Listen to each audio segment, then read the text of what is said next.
Hello everyone. Today we are going to discuss something about a cryptocurrency called Elastos.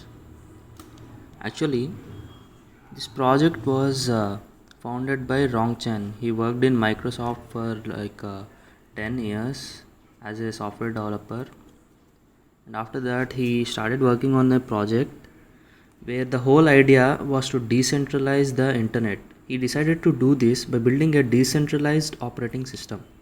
Elastos is an operating system, a decentralized internet, and a virtual machine all wrapped up into a box.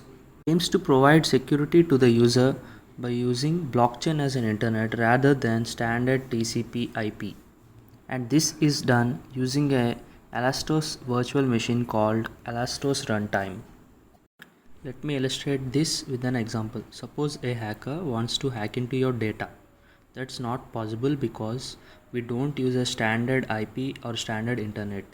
To do this, the hacker needs to create one more virtual machine and he has to try to access the data of the user.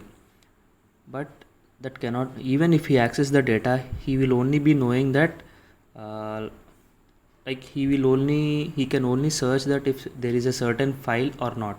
He won't be able to get inside of the file, download it, or upload it to some Dropbox or YouTube or some external sources, and hence it provides much better security to the user. Elastos works on the concept of proof of work, just like Bitcoin, and it uses Bitcoin's hashing power. Along with that, there are not only the blockchain, there are side chains. That's a big advantage for Elastos. It helps in improving the developer apps and digital assets, and the block confirmations are much higher than that of the Ethereum blockchain. At a current standard rate, Ethereum processes 15 transactions per second, but Elastos can process 500 to 1500 transactions per second. Some of the stats in the current market are provided. Thereby, I would like to say that it is a very great project that has a lot of scope in the blockchain technology, since it provides the user with a lot of security and lot of scalability as well for the developers.